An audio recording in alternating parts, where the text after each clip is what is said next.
Bonsoir et bienvenue. Cette nuit, nous allons voyager loin. Beaucoup plus loin que la Lune, beaucoup plus loin que les étoiles que vous voyez par la fenêtre. Nous allons nous éloigner de notre propre galaxie et nous laisser dériver à travers le cosmos, jusqu'aux galaxies les plus lointaines que les humains aient jamais aperçues. Vous n'avez rien à retenir, rien à comprendre absolument. Si une idée vous échappe, laissez-la passer. D'autres viendront. Et si, au milieu du voyage, vous vous endormez, c'est que la voix aura fait son travail. Avant de partir, prenons un instant. Installez-vous comme vous le souhaitez. Sentez le poids de votre tête sur l'oreiller ou de votre corps contre le matelas. Laissez vos épaules redescendre, doucement. Desserrez la mâchoire. Détendez la langue dans votre bouche. Inspirez lentement et expirez. Une seconde fois. Inspirez, expirez. Pendant que je vous parle, votre respiration peut continuer à ralentir d'elle-même. Vous n'avez rien à régler. Le voyage commence quand vous êtes prêt. Et même si vous n'êtes pas prêt, il commence quand même. Si cette chaîne vous accompagne souvent dans le sommeil, un petit pouce ou un mot glissé en commentaire aide d'autres voyageurs à la trouver. Mais ce n'est pas important ce soir. Ce soir, c'est vous, le silence et le ciel. Alors fermons les yeux, ou laissons-les se fermer tout seuls, et partons. Commençons par une idée simple, presque évidente, mais qui change tout quand on la laisse vraiment entrer dans l'esprit. Quand vous regardez une étoile, vous ne la voyez pas telle qu'elle est, vous la voyez telle qu'elle était. Sa lumière a mis du temps à venir jusqu'à vous, quelques années ou quelques siècles selon la distance. L'étoile, pendant ce temps, a continué sa vie sans vous attendre. Avec les galaxies, c'est la même chose, mais à une autre échelle. La lumière d'une galaxie proche comme Andromède met 2,5 millions d'années à nous atteindre. Quand vous apercevez Andromède dans le ciel d'automne, vous voyez une lumière qui a quitté sa source à une époque où, sur Terre, nos ancêtres n'avaient pas encore inventé la pierre taillée. Cette image est ancienne. Elle est arrivée ce soir, parfaitement à l'heure, après un voyage de 2,5 millions d'années. Et il y a des galaxies bien plus lointaines. Certaines galaxies que les télescopes parviennent à observer aujourd'hui ont émis leur lumière il y a 13 milliards d'années. 13 milliards, c'est-à-dire avant que la Terre n'existe, avant que le Soleil ne se forme, avant même que la plupart des étoiles que vous connaissez n'aient commencé à briller. Cette lumière a traversé l'univers entier pour arriver ce soir, dans le miroir d'un télescope. Voilà la première idée à laisser flotter. Plus on regarde loin, plus on regarde tôt. La distance et le temps sont tressés ensemble. Le ciel n'est pas une carte plate des choses telles qu'elles sont, c'est un empilement d'époques. Les galaxies proches nous montrent l'univers récent. Les galaxies lointaines nous montrent l'univers jeune. Et entre les deux, toute l'histoire du cosmos est suspendue, accrochée à des photons qui voyagent encore. Pendant ce long voyage, la lumière change. Pas dans sa nature. Un photon reste un photon, du début à la fin. Mais l'univers, lui, ne reste pas immobile. L'univers s'étend. L'espace, entre les galaxies, s'agrandit. Très lentement à notre échelle, mais sans s'arrêter. Et la lumière qui voyage à travers cet espace en expansion se fait étirer. Imaginez un fil tendu entre deux poteaux. Vous dessinez une petite vague sur le fil, puis quelqu'un éloigne les poteaux. La vague s'étire. Sa forme reste, mais elle devient plus large, plus longue. C'est exactement ce qui arrive aux ondes lumineuses. Elles s'étirent vers les longueurs d'onde plus longues, c'est-à-dire vers le rouge. Plus la galaxie est lointaine, plus la lumière a voyagé longtemps, plus l'étirement est important. On appelle cela le décalage vers le rouge. En anglais, redshift. Pour les galaxies les plus lointaines, l'étirement est si fort que la lumière qui était bleue ou ultraviolette au départ arrive jusqu'à nous transformer en rouge profond ou même en infrarouge, une lumière que nos yeux ne peuvent plus voir du tout. C'est pour cette raison que les grands télescopes spatiaux modernes, comme le télescope James Webb, sont conçus pour voir l'infrarouge. Parce que la lumière la plus ancienne, la plus précieuse, n'arrive plus en couleur visible, elle arrive en chaleur, et il faut un instrument refroidi à des températures extrêmes, posé dans le silence de l'espace, pour la capter sans la perdre dans son propre rayonnement. Quand vous voyez une image rouge profonde d'une galaxie lointaine, gardez cela en tête. Ce rouge n'est pas une couleur d'origine, c'est le souvenir d'un long voyage. C'est la marque que l'univers lui-même a grandi entre la galaxie et nous. Maintenant, Laissez-moi vous montrer quelque chose. Tendez le bras devant vous. Imaginez un grain de riz au bout de vos doigts, un tout petit grain. La portion de ciel qu'il couvre, vue depuis votre œil, est minuscule. C'est presque rien. Si vous deviez peindre le ciel entier en utilisant des grains de riz comme unité, il vous en faudrait des millions. Et pourtant, dans une portion de ciel grande comme ce grain de riz, lorsque l'on pointe un télescope assez puissant et qu'on le laisse fixer cette zone pendant des heures, parfois des jours entiers, il apparaît quelque chose d'extraordinaire. On y trouve des milliers de galaxies, pas des étoiles, des galaxies, chacune contenant elle-même des centaines de milliards d'étoiles. C'est ce que l'on appelle un champ profond. Le premier, le plus célèbre, fut réalisé par le télescope Hubble dans les années 1990. Les astronomes ont choisi une zone du ciel qui semblait totalement vide et lui ont demandé de fixer cette zone pendant des dizaines d'heures cumulées. Sur l'image, là où l'œil humain ne voyait rien, sont apparues plus de 3000 galaxies, dans un seul grain de riz tendu à bout de bras. Depuis, le télescope James Webb a refait l'exercice, en pointant lui aussi des zones apparemment vides du ciel. Et il y a vu plus loin encore, des galaxies plus anciennes, plus petites, plus rouges, sortant peu à peu du fond noir comme des poissons remontant des profondeurs. L'idée à laisser couler doucement, c'est que le ciel n'est pas vide. Le ciel n'est nulle part vide. Chaque endroit où vous posez le regard est en réalité saturé de galaxies, à des distances et à des époques toutes différentes. Si vos yeux étaient infiniment plus sensibles, le ciel nocturne ne serait pas noir, il serait laiteux, lumineux dans toutes les directions. C'est seulement parce que la lumière de ces galaxies est trop faible et trop étirée qu'elle nous laisse l'impression d'un fond sombre. Le noir du ciel est un noir de patience. Il faut savoir attendre longtemps pour que les galaxies apparaissent. Mais certaines galaxies ne se laissent pas voir, même quand on attend. Elles se cachent, pas par malice. Elles n'en ont pas. Elles se cachent derrière la poussière. La poussière cosmique n'a rien à voir avec la poussière d'une étagère. Ce sont des grains microscopiques, plus proches d'une fumée que d'un sable, fabriqués par des étoiles vieillissantes qui ont expulsé leur enveloppe extérieure dans l'espace. Ces grains sont minuscules, mais ils sont nombreux, et ils ont une propriété redoutable. Ils absorbent la lumière visible. Une galaxie en pleine fabrication d'étoiles est, paradoxalement, souvent enveloppée d'une grande quantité de poussière. Les étoiles naissent dans des cocons, et tant que le cocon est là, la lumière vive du nouveau-né reste piégée à l'intérieur. À nos yeux et au télescope ordinaire, une telle galaxie peut paraître pâle, discrète, presque endormie. Mais la poussière, en absorbant la lumière, se réchauffe, et toute matière chaude finit par rayonner à son tour. La poussière chauffée par les jeunes étoiles réémet l'énergie qu'elle a absorbée, non plus en lumière visible, mais en infrarouge lointain, en ondes millimétriques, en signaux que seuls des instruments très spécialisés peuvent capter.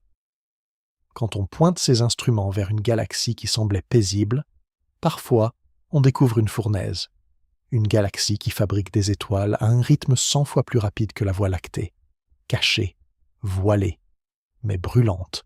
L'univers contient tout un peuple de galaxies de ce type. Les astronomes les appellent souvent les galaxies submillimétriques, du nom des longueurs d'onde qui les trahissent. Pendant des décennies, on les a manquées, simplement parce qu'on ne regardait pas dans la bonne couleur. Cela dit quelque chose de plus large. Ce que nous voyons du cosmos dépend de la fenêtre que nous ouvrons. Changer de longueur d'onde, et le ciel se réorganise.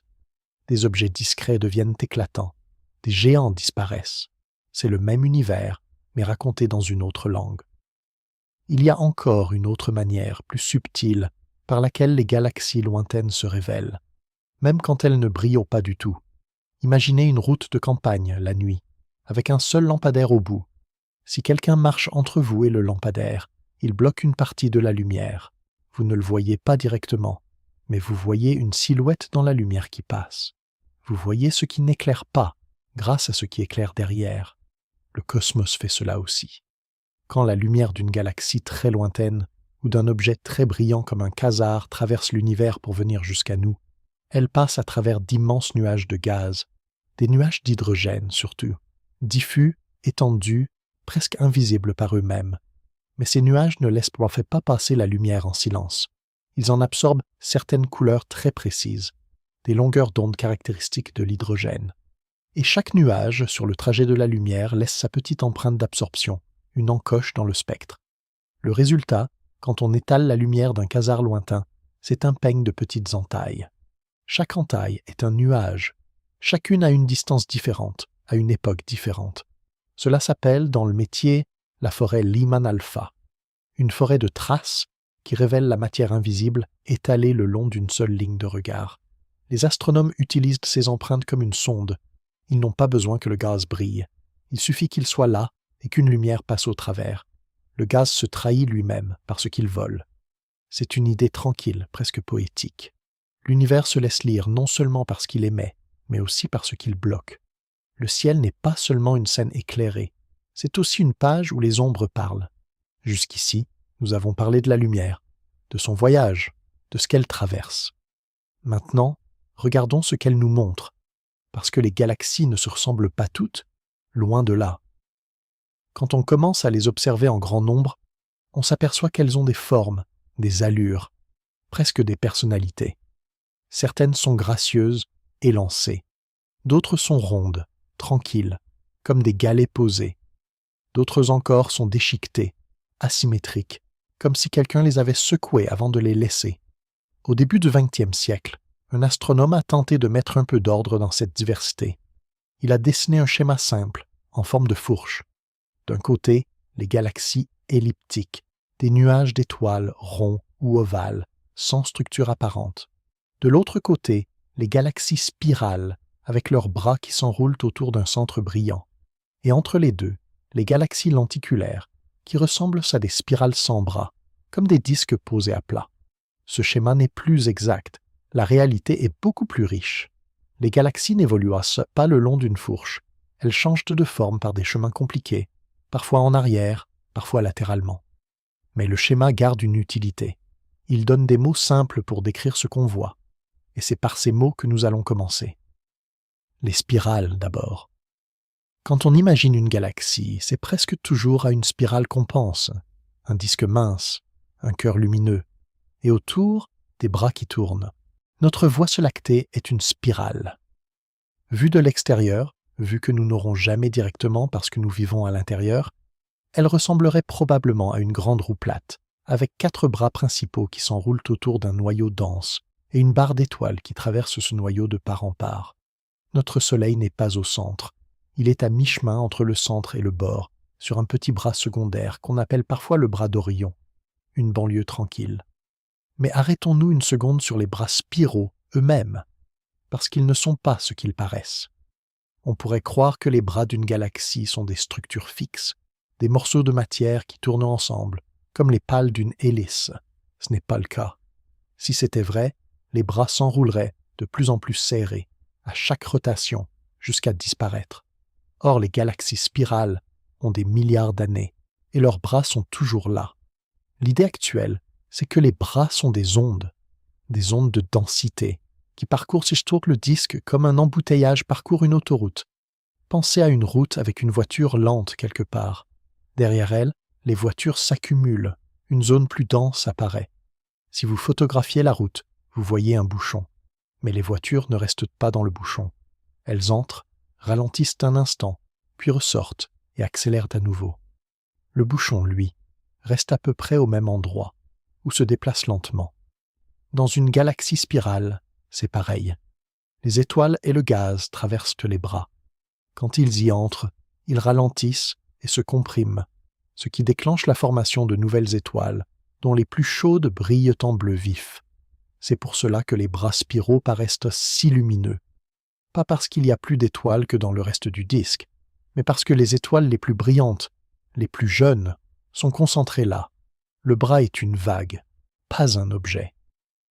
Pour mettre une image sur tout cela, glissons un instant vers une galaxie particulière, une galaxie spirale qu'on a beaucoup photographiée et qui mérite qu'on s'y arrête. Elle s'appelle M51, ou la galaxie du tourbillon. M51 se trouve à environ 23 millions d'années-lumière de nous, dans la constellation des chiens de chasse. Vue de face, par chance, elle nous présente exactement son disque. Elle ressemble à un escargot lumineux. 2 bras spiraux très ouverts, bien dessinés, presque parfaits. et accrochée à l'un de ses bras comme suspendue par un fil invisible. Une petite galaxie compagnon, NGC 5195, qui passe près d'elle depuis des centaines de millions d'années. Le passage de cette compagne a quelque chose à voir avec la beauté des bras de M51. La perturbation gravitationnelle a renforcé les ondes de densité, comme un caillou jeté dans un étang renforce les rides à la surface. Ce que nous voyons aujourd'hui n'est pas seulement une spirale, c'est une spirale en train d'être brossée par le passage d'une voisine. Si vous aviez pu observer M51 il y a 2 milliards d'années, ses bras auraient été plus discrets, et dans 2 autres milliards d'années, peut-être, ils se seront peu à peu défaits. Les galaxies, comme les visages, changent, mais lentement, si lentement que pendant la durée d'une vie humaine, elles paraissent immobiles. Continuons par un autre exemple parce qu'il y a beaucoup de variétés à l'intérieur même de la famille des spirales. Certaines sont barrées, c'est-à-dire qu'au lieu d'avoir un noyau rond avec des bras qui en partent directement, elles ont, au centre, une longue traînée d'étoiles, droite comme une règle posée à plat dans le disque. Les bras spiraux ne partent pas du noyau, ils partent des extrémités de la barre. La Voie lactée, on l'a dit, est barrée. Elle l'a probablement toujours été, ou presque, et la moitié des spirales que l'on observe dans l'univers proche le sont aussi. Une barre n'est pas une décoration, c'est un mécanisme. La gravité de la barre agit sur le gaz qui se trouve dans le disque, et ce gaz, au lieu de tourner tranquillement, est poussé vers l'intérieur. Petit à petit, sur des centaines de millions d'années, le gaz s'accumule au centre de la galaxie. Et là, il peut s'effondrer en nouvelles étoiles, ou nourrir le trou noir supermassif qui dort au cœur de la galaxie. La barre est en quelque sorte un tapis roulant.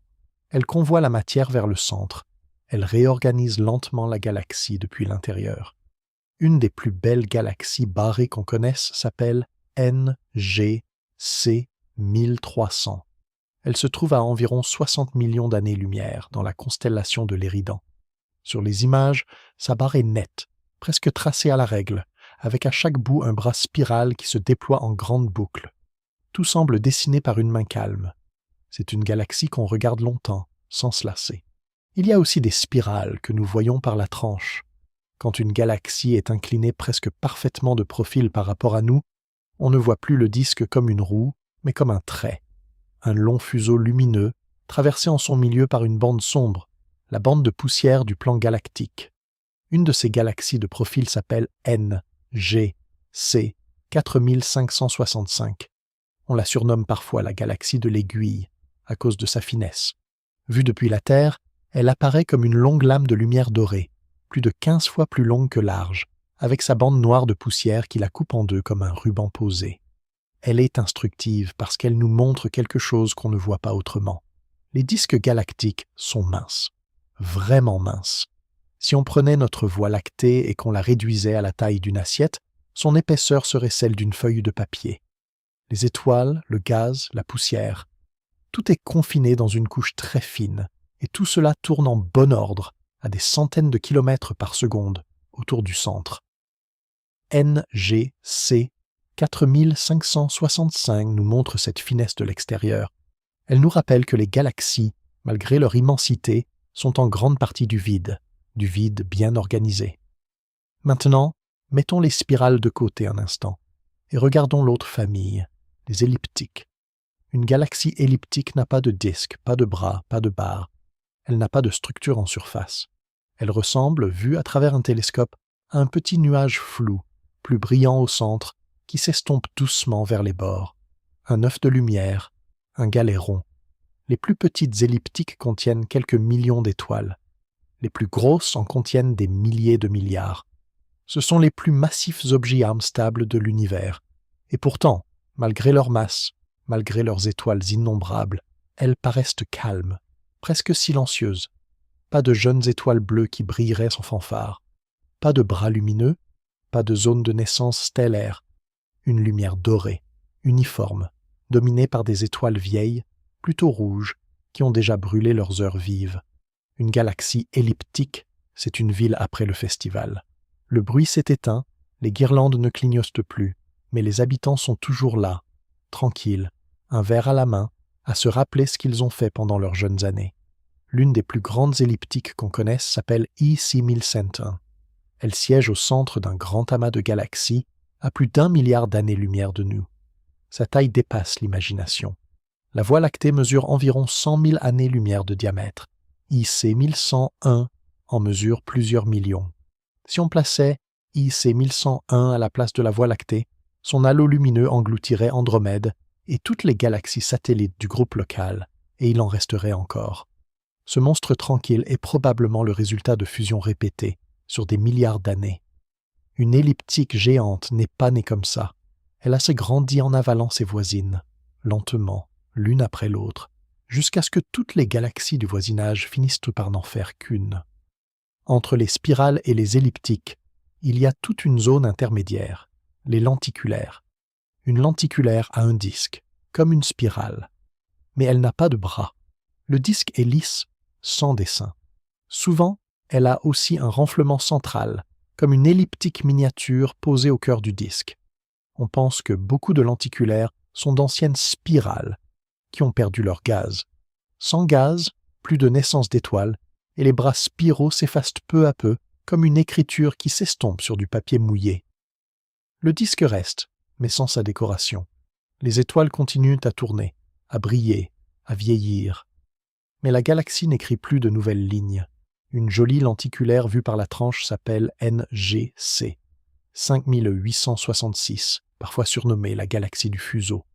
Sur les images, elle apparaît comme un disque lumineux orangé, traversé par une fine ligne sombre, une bande de poussière étonnamment nette, vestige d'un passé sans doute plus actif.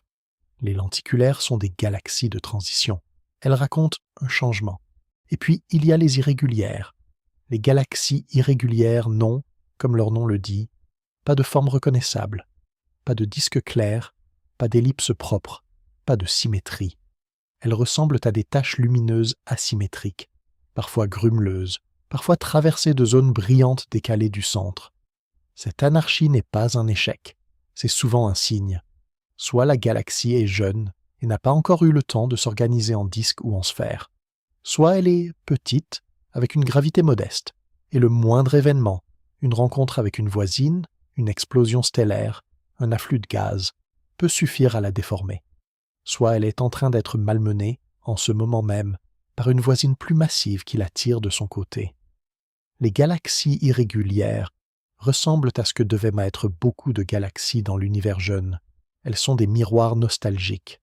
En les étudiant aujourd'hui, on étudie indirectement les ancêtres lointains de toutes les galaxies. Et nous en avons deux, juste à côté. Levons les yeux, mentalement, vers le ciel de l'hémisphère sud.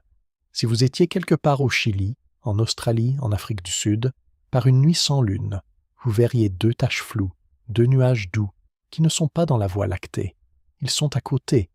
On les appelle le grand nuage de Magellan et le petit nuage de Magellan. Ils tirent leur nom du navigateur portugais Fernand de Magellan, dont l'expédition les a décrits au XVIe siècle. Mais bien avant lui, des peuples du Sud les avaient observés et nommés à leur manière depuis des milliers d'années. Ce sont deux galaxies irrégulières naines, deux satellites de la Voie lactée. Le grand nuage est à environ 160 000 années-lumière de nous. Le petit nuage à 200 000. Ce sont, après Andromède et quelques autres, parmi les galaxies les plus proches qui soient. Et ils ne sont pas là tranquillement. Ils tombent. Ils tombent vers la Voie lactée, lentement, depuis très longtemps, en décrivant une orbite immense. Pendant cette chute, ils se déforment. La gravité de notre galaxie les étire.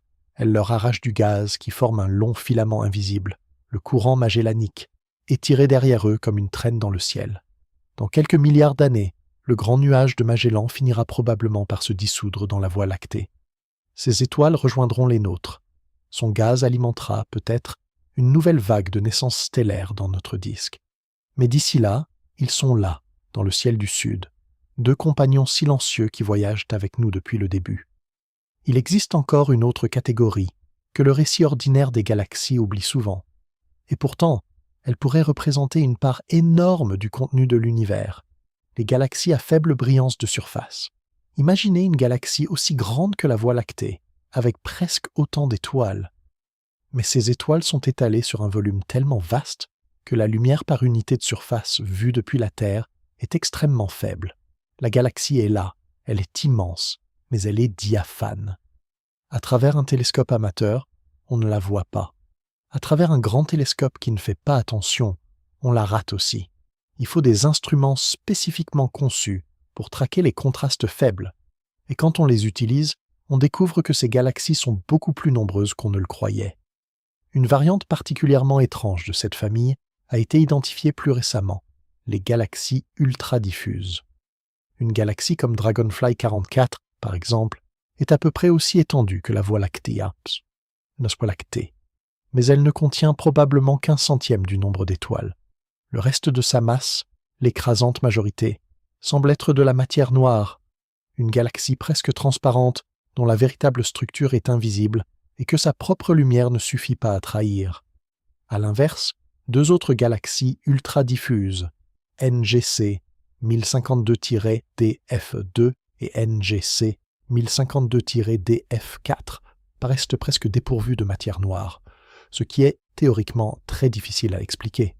Comment une galaxie peut-elle exister sans le gros de la masse qu'on attendrait autour d'elle? Les hypothèses se discutent encore.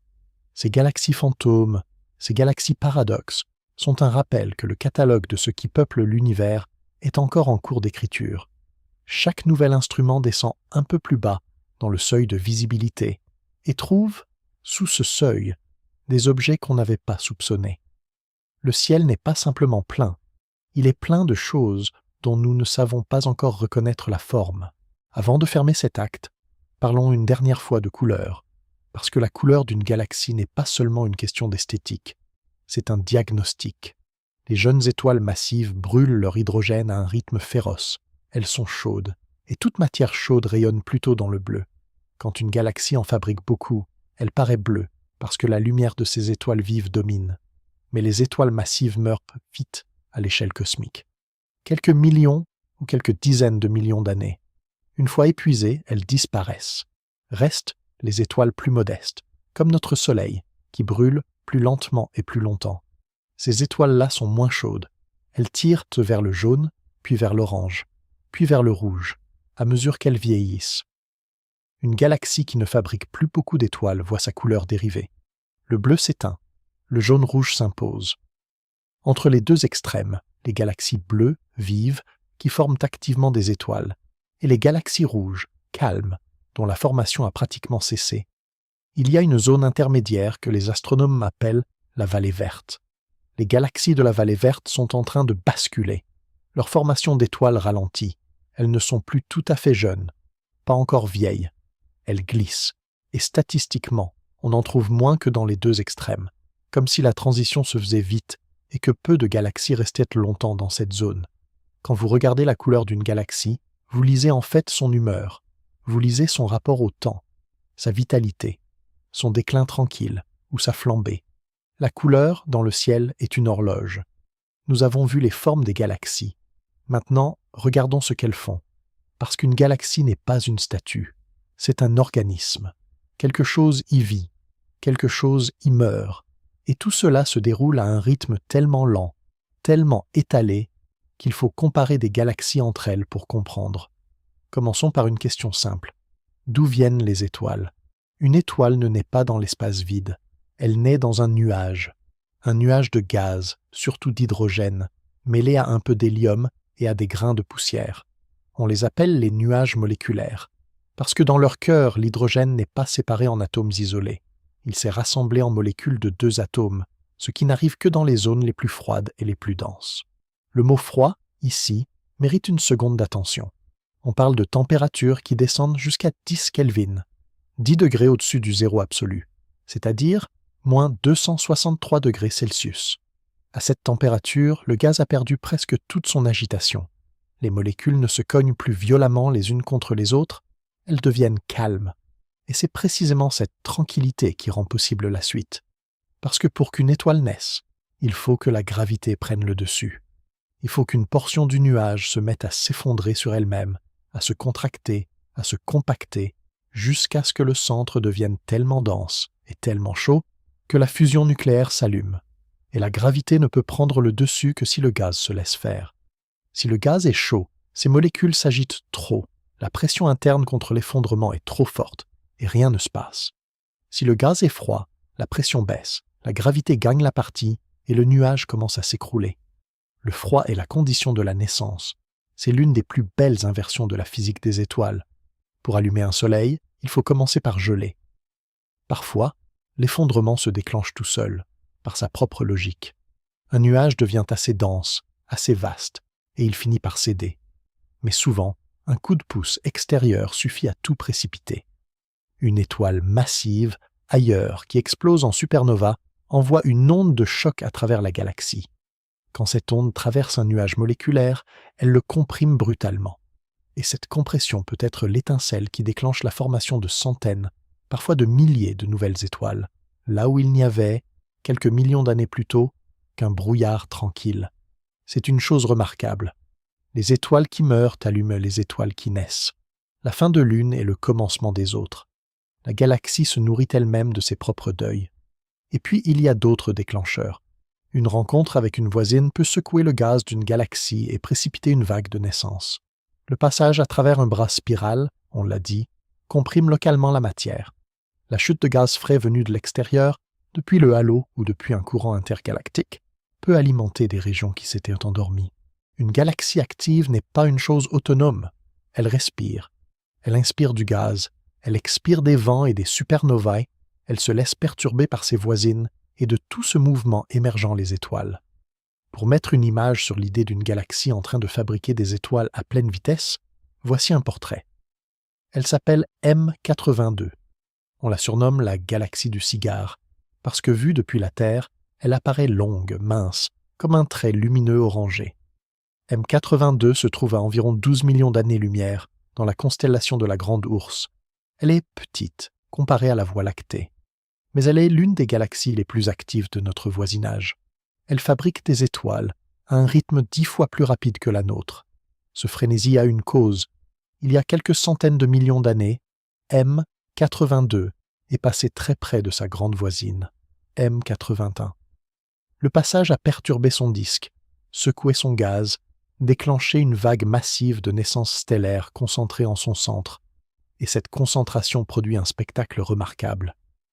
Les étoiles jeunes et massives, les supernovas qu'elles engendrent, les vents stellaires intenses, tout cela forme ensemble un vent galactique, une bouffée de gaz chaud qui jaillit du disque, perpendiculairement, à des centaines de kilomètres par seconde, et qui s'étend sur des milliers d'années-lumière au-dessus et en dessous de la galaxie.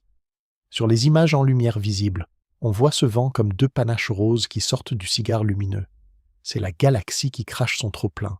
La fabrication d'étoiles est si intense que la galaxie ne peut pas tout retenir. Une partie du gaz part, expulsée par sa propre productivité. M82 est une galaxie en flambée. En anglais, on dit starburst, une galaxie à sursaut. Elle nous apprend quelque chose d'important. Une galaxie n'est jamais en équilibre parfait. Elle alterne des périodes calmes et des périodes intenses. Elle peut basculer rapidement, à l'échelle cosmique, d'un état à un autre, en réponse à un événement. Maintenant, prenez un peu de recul et imaginons toutes les galaxies de l'univers en même temps, à une époque où l'univers avait environ 3 milliards d'années, c'est-à-dire, il y a environ 10 milliards d'années par rapport à nous, il y eut un sommet, un pic. L'univers entier fabriquait des étoiles à un rythme 10 fois plus rapide qu'aujourd'hui. Les astronomes appellent cette période le midi cosmique, pas parce qu'elle se situait au milieu de la durée de l'univers, elle est plus proche du début, mais parce que c'était l'heure la plus brillante, le moment où le soleil cosmique de la formation stellaire était au zénith. À cette époque, les galaxies étaient plus petites en moyenne. Elles étaient plus rapprochées les unes des autres, parce que l'univers, encore jeune, n'avait pas autant grandi. Le gaz était abondant, froid, disponible. Et les rencontres entre galaxies étaient fréquentes, ce qui multipliait les compressions et les déclenchements. Tout était réuni pour produire des étoiles en masse. Depuis, le rythme a baissé, de plus en plus. Aujourd'hui, l'univers fabrique encore des étoiles, mais bien plus lentement. Le ciel actuel est un ciel d'après-midi.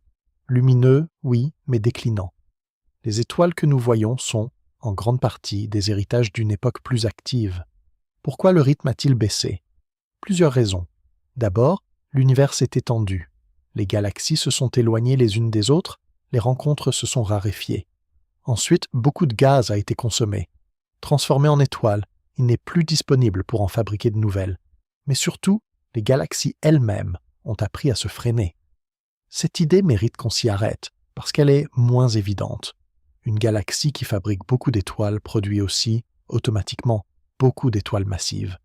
Et les étoiles massives ne vivent pas longtemps. Elles brûlent leur carburant en quelques millions d'années, puis explosent en supernova. Chaque supernova injecte une énergie colossale dans le gaz environnant. Elle le chauffe, elle le pousse vers l'extérieur, elle le disperse. Si une galaxie fabrique des étoiles très intensément, elle se retrouve avec, simultanément, un grand nombre de supernovae. Toutes ces explosions, ensemble, peuvent chauffer le gaz de la galaxie au point qu'il n'arrive plus à se refroidir, qu'il n'arrive plus à se contracter, qu'il n'arrive plus à former de nouvelles étoiles. La galaxie, en quelque sorte, s'auto-éteint. Les astronomes appellent ce phénomène la rétroaction stellaire. C'est une boucle. Plus la galaxie fabrique d'étoiles, plus elle reçoit d'énergie en retour qui ralentit cette fabrication. Au-dessus d'un certain seuil, la galaxie ne peut pas continuer indéfiniment. Elle se régule. Il y a aussi un autre type de rétroaction, plus brutale, qui vient du centre. C'est la rétroaction du noyau actif. Un trou noir qui se met à manger énormément de gaz et qui, ce faisant, libère assez d'énergie pour bousculer la galaxie entière. Mais nous y reviendrons dans un instant. Gardons d'abord cette image. Une galaxie est un système qui se nourrit et qui se freine lui-même, qui produit et qui se modère. Comme tout ce qui est vivant, elle ne peut pas pousser indéfiniment dans la même direction. Elle finit par se réguler. Quand cette régulation va très loin, quand la fabrication d'étoiles devient pratiquement nulle, la galaxie passe dans un autre état. On dit qu'elle est éteinte. En anglais, quenched.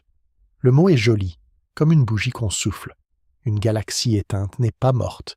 Ces étoiles existent toujours. Elles brillent. Elles tournent autour du centre. Elles vivent leur propre vie pendant encore des milliards d'années. Mais aucune nouvelle étoile ne vient les rejoindre. Et donc, peu à peu, les étoiles les plus jeunes, les bleues, les vives, les courtes vies, disparaissent du paysage. Restent les étoiles plus modestes, plus longues à vivre, plus rouges. La galaxie change de couleur. C'est ainsi qu'une galaxie devient ce qu'on appelle parfois une galaxie rouge et morte. Le mot mort est un peu trompeur. Elle n'est pas morte, elle est calme. Elle a fini son grand œuvre et elle continue, lente et chaude, jusqu'à ce que ces dernières étoiles, dans un avenir incompréhensiblement lointain, finissent par s'éteindre. Mais une galaxie rouge et morte peut encore grandir. Pas en fabriquant de nouvelles étoiles. Elle ne le fait plus, en avalant d'autres galaxies, de petites compagnes qui s'approchent, dont la gravité est insuffisante pour leur permettre de résister. Elles se laissent attirer, se laissent étirer, et finissent par se dissoudre dans la grande galaxie qui les accueille. Ce type de fusion s'appelle parfois une fusion sèche, parce qu'il n'apporte pas, ou très peu, de gaz frais. Les deux galaxies qui s'unissent contiennent surtout des étoiles déjà formées. Elles s'additionnent. La galaxie grandit, mais sans flamboiement nouveau. Pas de bras spiraux qui s'illuminent, pas de poussées bleues, juste un peu plus de masse, un peu plus d'enveloppe lumineuse, un peu plus de calme. C'est ainsi que les plus grandes galaxies elliptiques de l'univers, comme IC 1051, dont nous parlions tout à l'heure, ont pu atteindre leur taille démesurée, patiemment, une voisine après l'autre, sans bruit. Parlons maintenant des cœurs. Au centre de presque toutes les grandes galaxies, on trouve un objet d'une nature étrange, un objet qu'on ne voit pas directement, mais dont on peut mesurer la présence à travers l'effet qu'il produit sur tout ce qui l'entoure. Un trou noir supermassif. Le mot « trou noir » évoque souvent quelque chose d'effrayant ou de dramatique. Mais à l'échelle des galaxies, il faut nuancer. La plupart du temps, ce trou noir au centre est silencieux. Il ne mange presque rien. Le gaz qui pourrait l'alimenter circule assez loin de lui pour ne pas tomber dedans. Les étoiles passent en orbite autour sans danger, comme elles le font autour de notre propre trou noir central, qu'on appelle Sagittarius A étoile, qui dort, lui aussi, depuis très longtemps. Mais parfois, la galaxie déverse du gaz vers son cœur. Une fusion peut le faire. Une instabilité du disque peut le faire. Une barre, comme on l'a vu, peut canaliser le gaz vers le centre. Et alors, le trou noir se réveille. Il ne se met pas à grossir d'un seul coup en avalant tout. Le gaz qui tombe vers lui forme d'abord un grand disque tournant, qu'on appelle un disque d'accrétion. Dans ce disque, La matière tourne très vite, se frotte à elle-même, se compresse, chauffe à des températures inimaginables, plusieurs millions de degrés, et se met à rayonner. C'est ce rayonnement, et non le trou noir lui-même, qui produit la lumière qu'on observe. Un trou noir actif est entouré d'un disque qui brille comme une fournaise, et selon la quantité de gaz qui tombe, ce disque peut rayonner avec une puissance phénoménale. Quand cette puissance dépasse celle de toute la galaxie environnante, on parle d'un noyau actif, et quand elle est encore plus extrême, au point qu'elle ressemble, vue de loin, à une étoile très lointaine, on parle d'un quasar. Les premiers quasars ont été découverts dans les années 60. Ils ressemblaient à des points brillants, comme des étoiles, mais leur lumière révélait des décalages vers le rouge énormes. Cela voulait dire qu'ils n'étaient pas dans notre voisinage, ils étaient à des milliards d'années-lumière, et pour être visibles depuis si loin, il fallait qu'ils soient extraordinairement puissants. Le tout premier quasar identifié comme tel s'appelle 3C 273. Il se trouve à environ 2 milliards et demi d'années-lumière. Et pourtant, c'est un objet assez brillant pour être observé avec un télescope d'amateur. À cette distance, n'importe quelle étoile ordinaire serait totalement invisible. La galaxie haute de 3C 273, elle aussi, est presque imperceptible à côté de son cœur. Le quasar éclipse sa propre galaxie, comme un projecteur qui efface la scène derrière lui. Imaginez cela un instant, une galaxie tout entière, des centaines de milliards d'étoiles, et tout ce travail collectif est dépassé en luminosité par un seul objet en son centre, alimenté par la chute de gaz vers un trou noir. La gravité, ici, est plus efficace pour produire de la lumière que la fusion nucléaire de toutes les étoiles d'une galaxie réunie. Les quasars étaient particulièrement nombreux dans le passé. Ils étaient liés au midi cosmique, à cette époque où le gaz abondait et où les fusions étaient fréquentes. Aujourd'hui, ils se font plus rares.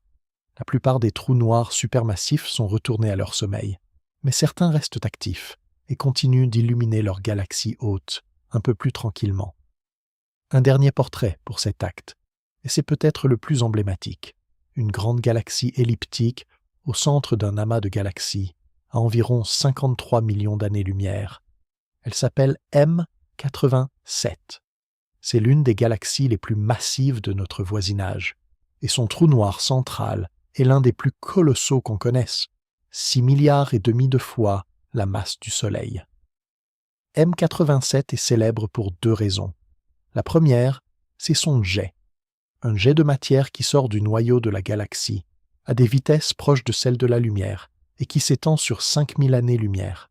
5000 années-lumière. Vous tendez un doigt vers M87, et vous indiquez aussi un long filament de plasma qui jaillit de son cœur sans s'éteindre et qui crache son énergie dans le milieu intergalactique depuis des millions d'années. Ce jet est produit, on le pense, par les régions proches du trou noir actif. Le mécanisme exact reste un sujet de recherche, mais l'idée générale est que les champs magnétiques tordus autour du disque d'accrétion concentrent une partie de la matière le long de l'axe de rotation et la propulsent à des vitesses prodigieuses dans deux directions opposées. M87 nous montre clairement le jet d'un seul côté, parce que celui-ci est dirigé presque vers nous, et la relativité fait paraître ce côté beaucoup plus brillant que l'autre. La seconde raison de la célébrité de M87, c'est qu'en avril 2019, on a publié pour la première fois une image directe d'un trou noir. Pas une simulation, pas une vue d'artiste, une vraie image, obtenue en combinant les données de 8 radiotélescopes répartis sur toute la planète, qui ont fonctionné comme un seul instrument géant. Le projet s'appelle l'Event Horizon Telescope, le télescope de l'horizon des événements. L'image montre un anneau de lumière orangée, autour d'un disque sombre. Le disque sombre, c'est l'ombre du trou noir, la zone d'où aucune lumière ne peut s'échapper. L'anneau, c'est le rayonnement du gaz qui tourne autour, courbé par la gravité extrême en une boucle parfaite. Cette image, qui ne ressemble à presque rien d'autre dans l'iconographie scientifique, est peut-être la plus profonde de notre époque. Pas parce qu'elle est belle, elle l'est, mais sobrement, parce qu'elle est réelle. Pour la première fois dans l'histoire humaine, on a vu, directement, l'effet d'un trou noir sur la matière qui l'entoure. Et cet objet est au cœur d'une galaxie, vivante, qui continue de tourner, qui continue d'avaler ses petites compagnes, et qui crache un jet relativiste depuis longtemps avant que les premiers humains n'apprennent à parler. Il y a une idée dans tout ce qui précède qui mérite d'être renversée. Nous avons parlé des galaxies comme si chacune vivait sa vie, dans son coin, à fabriquer ou à ne plus fabriquer d'étoiles. Mais les galaxies ne sont jamais seules très longtemps. Elles se croisent, elles s'attirent, elles se touchent, elles fusionnent, et ces rencontres, à l'échelle cosmique, ne sont pas des accidents rares. Ce sont les événements ordinaires de la vie d'une galaxie. Notre Voie lactée a déjà rencontré, absorbé, dévoré plusieurs petites galaxies au cours de son existence. Andromède, notre grande voisine, en a fait autant. Et dans environ 4 milliards d'années, ce sont elles deux qui s'engageront dans une rencontre. Nous y reviendrons à la fin de cet acte. Mais avant tout, parlons d'une chose étonnante. Quand deux galaxies se rencontrent, leurs étoiles ne se heurtent pratiquement jamais. Cela peut sembler étrange. On imagine spontanément un grand fracas, des étoiles qui s'écrasent les unes sur les autres, un feu d'artifice destructeur. Ce n'est pas du tout ce qui se passe. La raison est simple. Une galaxie est, en immense majorité, du vide. Les distances entre les étoiles sont colossales. Notre Soleil est à plus de 4 années-lumière de l'étoile la plus proche. Si on réduisait le Soleil à la taille d'un pamplemousse posé à Paris, l'étoile suivante serait un autre pamplemousse posé en Allemagne. Entre les deux, des centaines de kilomètres de rien.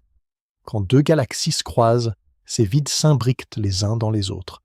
Les étoiles passent les unes à côté des autres, sans jamais se rencontrer. Statistiquement, il faut attendre des milliards d'années pour qu'une seule paire d'étoiles, dans toute la fusion, se rapproche au point de réellement entrer en contact. Ce qui se passe, ce n'est pas une collision, c'est une interpénétration. Les deux galaxies passent l'une à travers l'autre, comme deux nuées d'oiseaux qui se traversent sans qu'aucun oiseau ne touche un autre. Mais elles ne ressortent pas indemnes pour autant, parce que la gravité, elle, ne s'arrête pas aux étoiles individuelles. La gravité agit à toutes les échelles, et la gravité d'une galaxie tout entière sur une autre galaxie tout entière, c'est une force formidable. Pour comprendre ce qui se passe, il faut se rappeler une chose. Une galaxie n'est pas un objet rigide, ce n'est pas une boule de billard, c'est un nuage d'étoiles maintenu par la gravité de l'ensemble, et chaque étoile, individuellement, est libre de bouger. Quand une autre galaxie passe près, sa gravité tire plus fort sur le côté proche du disque que sur le côté lointain. Cette différence de traction étire le disque. Elle l'allonge dans la direction de la galaxie qui passe. C'est ce qu'on appelle une force de marée. C'est la même physique qui produit les marées océaniques sur Terre, sous l'effet de la Lune. Mais à une autre échelle. Sous l'effet d'une force de marée galactique, les étoiles et le gaz des bords de la galaxie sont arrachés à leurs orbites tranquilles. Ils sont entraînés dans de longs filaments, étirés sur des centaines de milliers d'années-lumière, qui s'éloignent de la galaxie comme deux longues mèches de cheveux, balayées par un vent invisible. Ces filaments s'appellent des queues de marée. Et elles sont, dans le ciel des galaxies en interaction, parmi les plus belles structures qu'on puisse voir. Pour mettre une image sur tout cela, glissons vers un couple particulier. Elle s'appelle NGC 4038 et NGC 4039. Mais on les connaît surtout sous leur surnom, les antennes. Les antennes sont deux galaxies spirales qui sont en train de fusionner. Elles se trouvent à environ 70 millions d'années-lumière, dans la constellation du Corbeau. Sur les images en lumière visible, elles forment une sorte de cœur asymétrique, deux noyaux brillants côte à côte, entremêlés de bandes de poussière, traversés de centaines de zones lumineuses où de nouvelles étoiles naissent en masse à cause de la compression du gaz. Et de cet ensemble principal sortent deux longues queues de marée, deux filaments étirés en arc qui se prolongent loin au-delà des deux galaxies, comme deux antennes, d'où le surnom.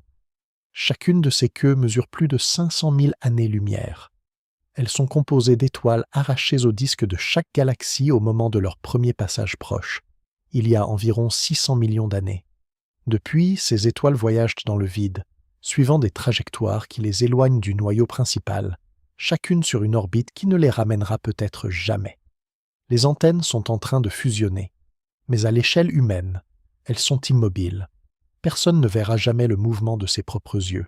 Les simulations nous disent qu'elles continueront à interagir pendant encore plusieurs centaines de millions d'années, à se traverser une deuxième fois, puis à perdre leur énergie orbitale, puis à finir par s'enfoncer l'une dans l'autre, jusqu'à former une seule galaxie elliptique massive.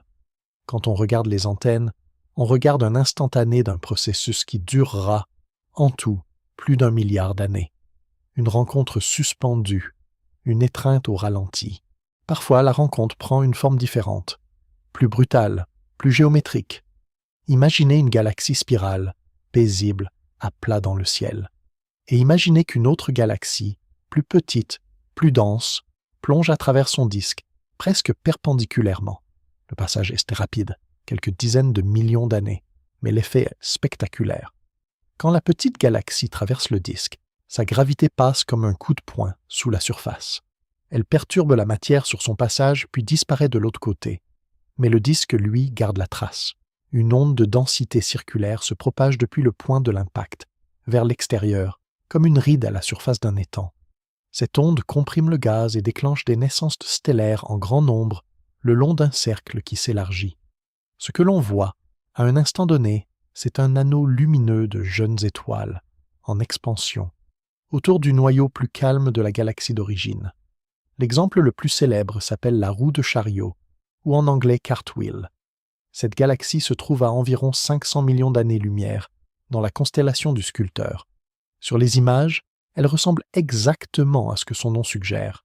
Une roue, un noyau central, et autour, à grande distance, un anneau brillant qui scintille de zones de naissance stellaire. Entre les deux, presque rien. Quelques traces ténues, comme des rayons de roue à demi effacés, vestiges du disque originel. L'objet qui a percuté la roue de chariot est probablement l'une des deux galaxies plus petites qu'on voit en train de s'éloigner sur les images. Elles ont fait leur travail, et elles continuent leur trajectoire. La roue de chariot, elle, garde la marque. L'anneau s'élargit doucement, à des dizaines de kilomètres par seconde. Dans quelques centaines de millions d'années, il aura perdu de sa cohérence. Le disque, lentement, se reconstituera. Mais en attendant, dans le ciel d'aujourd'hui, on a sous les yeux un événement gravé dans la lumière, une rencontre conservée en images. Il existe un autre type de galaxie marquée par une rencontre passée, quelque chose de plus subtil, de plus rare. Les galaxies à anneaux polaires. Imaginez une galaxie centrale, ordinaire, une elliptique par exemple, ou une lenticulaire. Et autour, perpendiculaire à son axe principal, un anneau de gaz et d'étoiles qui orbitent.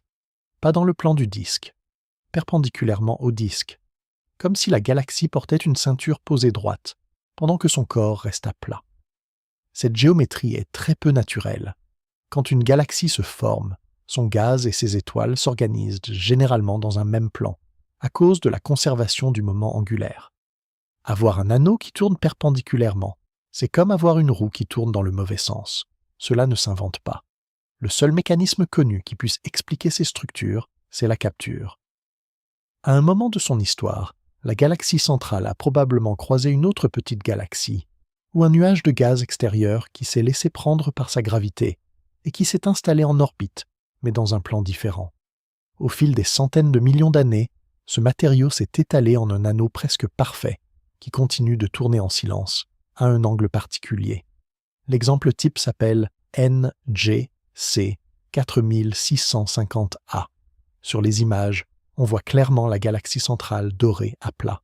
Et autour, comme un grand chapeau penché, un anneau bleuté de jeunes étoiles, perpendiculaire au plan principal. C'est une galaxie qui semble avoir avalé une autre galaxie et qui continue à porter comme un témoignage la matière de sa proie en mouvement autour d'elle. Les anneaux polaires sont précieux pour les astronomes, parce qu'ils permettent de mesurer la gravité de la galaxie haute dans une direction inhabituelle. Ils servent de sonde, et ils racontent, en silence, des histoires anciennes que la galaxie centrale, à elle seule, aurait pu cacher. Quand une fusion ne va pas jusqu'à l'effondrement total, quand une petite galaxie est juste assez grande pour résister un peu, le processus peut prendre un tournant différent.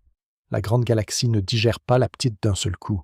Elle l'effrite, elle l'épluche, elle l'étire en un long courant d'étoiles qui suit, sur des centaines de milliers d'années-lumière, l'orbite que la petite galaxie a parcourue avant de se dissoudre. C'est ce qu'on appelle un courant stellaire, et notre propre Voie lactée en est entourée. Le plus connu d'entre eux porte le nom de la galaxie qu'il achève de digérer. La galaxie naine du Sagittaire. Cette petite galaxie, découverte en 1994 seulement, est en train d'être démembrée par la gravité de la Voie lactée depuis des milliards d'années. Ces étoiles, peu à peu, s'étirent en un long ruban qui fait plusieurs fois le tour de notre galaxie, comme un fil de laine défait qui s'enroule patiemment autour d'une bobine. Vous ne le voyez pas dans le ciel, il est trop pâle pour les yeux humains, mais les grands relevés stellaires qui mesurent les positions et les vitesses de millions d'étoiles le révèlent clairement. C'est une signature de capture, une longue traînée d'origine étrangère qui rejoint peu à peu notre population stellaire. Il y en a d'autres, beaucoup d'autres. Le courant GD1, par exemple, qui suit une trajectoire serrée à travers le halo et qui est probablement le vestige d'un amas globulaire détruit. Le courant du Centaure de la Vierge, le courant de Hercule Aquila. Une dizaine d'autres, plus modestes, plus discrets. La Voie lactée n'est pas seulement la galaxie où nous vivons, c'est une galaxie qui mange, lentement, patiemment, depuis longtemps, et qui continuera à manger pour longtemps encore. Et puis il y a ce qui nous attend.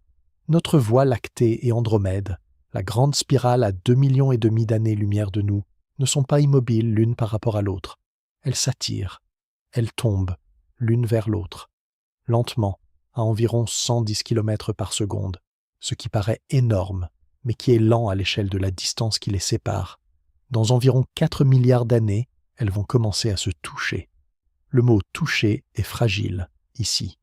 Comme on l'a dit, leurs étoiles ne se heurteront pas, mais leurs disques vont se traverser, leurs gaz vont se compresser, des vagues de naissance stellaire vont s'allumer, et leurs queues de marée vont se déployer dans le ciel nocturne d'une planète qui survivrait à cette époque, disons, une lointaine descendante de la Terre, dont la chaleur du Soleil aurait commencé à devenir difficile, verrait quelque chose qu'aucun œil humain n'a jamais vu.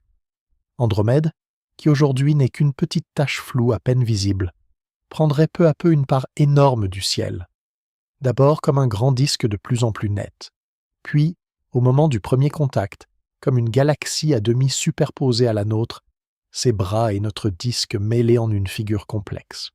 Puis, sur des centaines de millions d'années, les deux galaxies vont se traverser, se freiner, se rapprocher à nouveau, se traverser encore, et finalement, leurs noyaux vont fusionner. Le résultat, dans environ 6 milliards d'années, sera une seule galaxie elliptique, beaucoup plus grande et plus calme. On lui a déjà donné un nom de baptême, à moitié sérieux, Lactomède.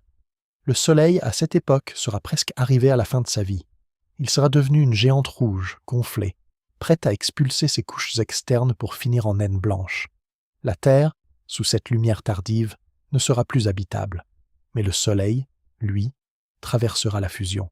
Statistiquement, il a très peu de chances d'être perturbé par une rencontre proche avec une étoile d'Andromède.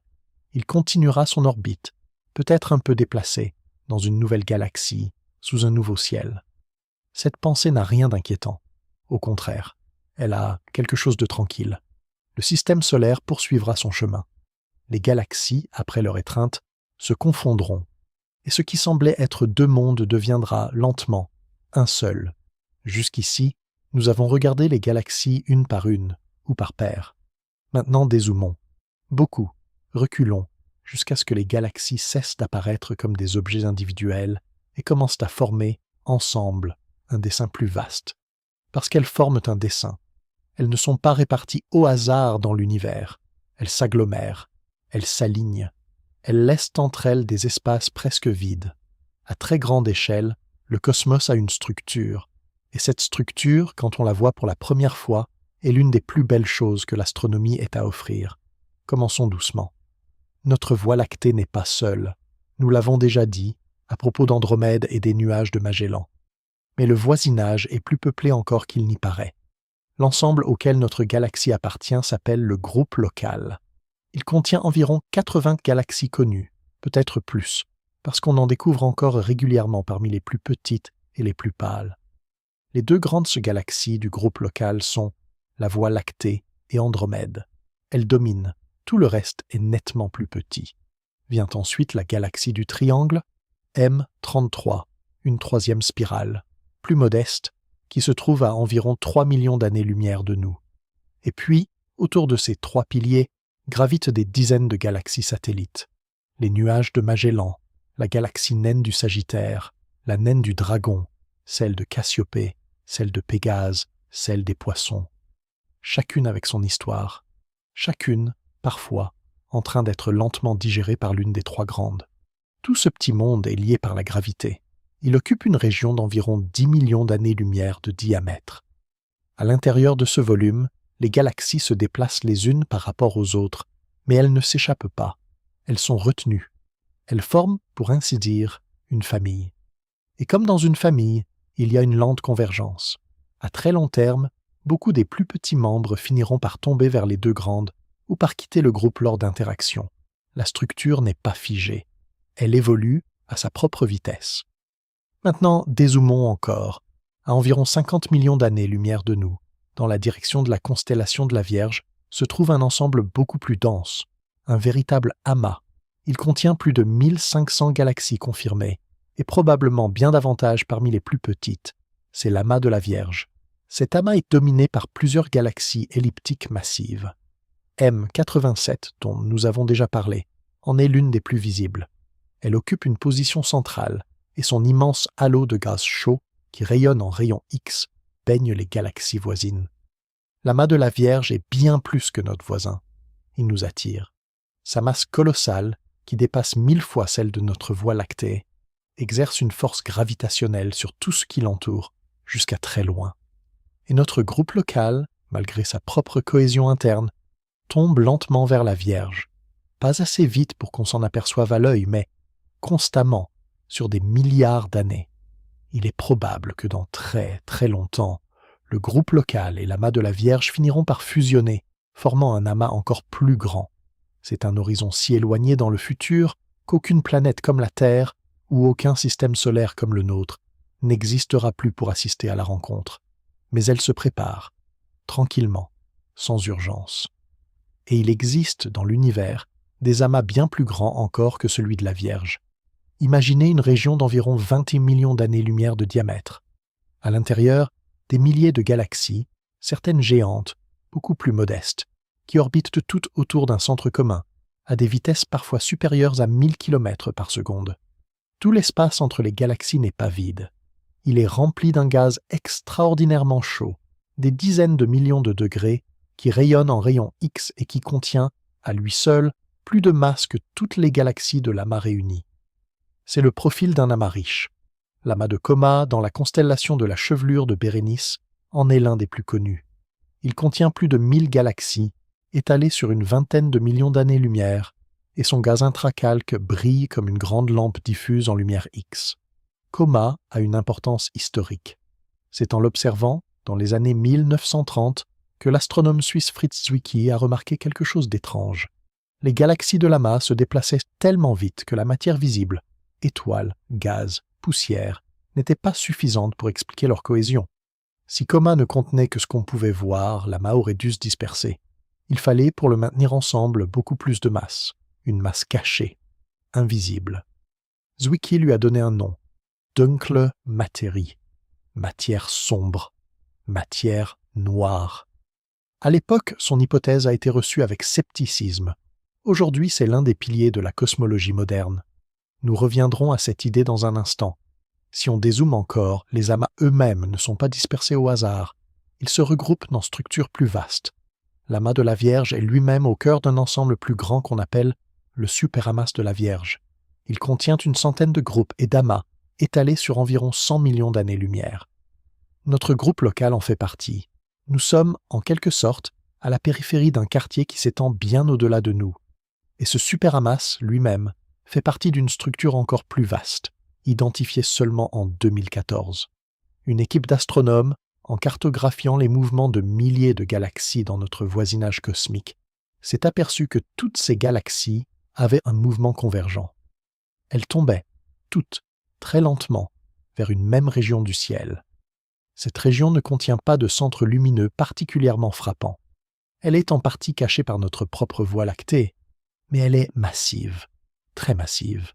Les astronomes ont délimité l'ensemble des galaxies dont les mouvements convergent vers cette région, et ils lui ont donné un nom hawaïen, l'Aniakea, qui signifie horizon céleste immense. L'Aniakea couvre environ 500 millions d'années-lumière. Elle contient 100 000 galaxies, Elle inclut notre Voie lactée, le groupe local, le superamas de la Vierge et beaucoup d'autres groupes. Et au cœur de l'Aniakea, comme un point de gravitation invisible, se trouve une zone que les astronomes appellent depuis longtemps le grand attracteur. Le grand attracteur n'est pas un objet unique, c'est une concentration de masse, amas, gaz, matière noire, vers laquelle nous tombons tous, depuis des milliards d'années. Il se cache derrière le plan de la Voie lactée, ce qui rend son observation difficile. Mais sa présence est claire dans les vitesses des galaxies environnantes. Dire que nous habitons dans l'Aniakea, c'est dire que notre adresse cosmique est plus longue qu'on ne le croyait. Terre, système solaire, Voie lactée, groupe local, superamas de la Vierge, l'Aniakea. Et au-delà de l'Aniakea, d'autres structures encore, d'autres ensembles, d'autres horizons. Mais entre tous ces ensembles, il y a autre chose, quelque chose d'important, quelque chose qu'on remarque seulement quand on cartographie l'univers à grande échelle. Il y a de grandes régions presque vides, on les appelle les vides cosmiques. Ce sont des bulles dans la distribution de la matière, des portions d'univers où les galaxies sont rares, espacées de très loin les unes des autres, parfois absentes sur des dizaines, voire des centaines de millions d'années-lumière.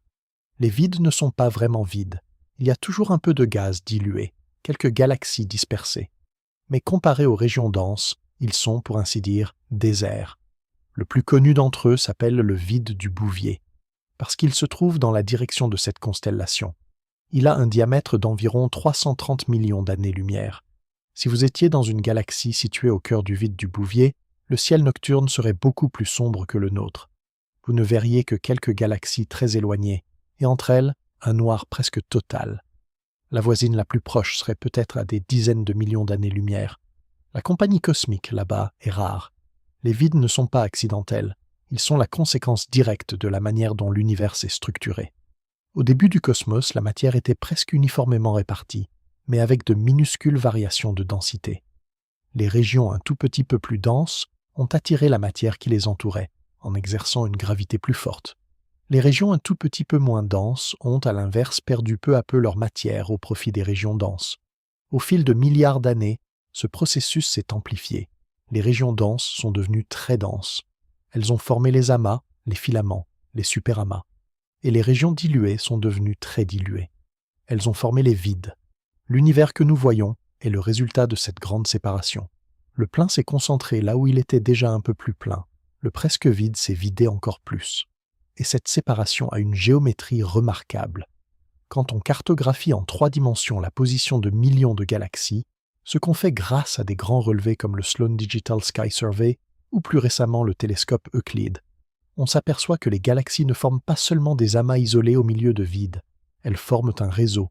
Les amas sont reliés entre eux par de longs filaments de galaxies qui s'étendent sur des centaines de millions d'années-lumière. Les filaments s'entrecroisent en des nœuds plus denses où les amas se concentrent. Et entre les filaments, les vides s'ouvrent comme de grandes bulles. L'ensemble forme une structure qu'on appelle la toile cosmique. Le mot est juste. À très grande échelle, la matière de l'univers ressemble à une dentelle tridimensionnelle, avec des fils brillants qui se rejoignent en perles et de larges espaces sombres entre les fils. Cette toile cosmique n'est pas une invention de cartographe, elle existe vraiment.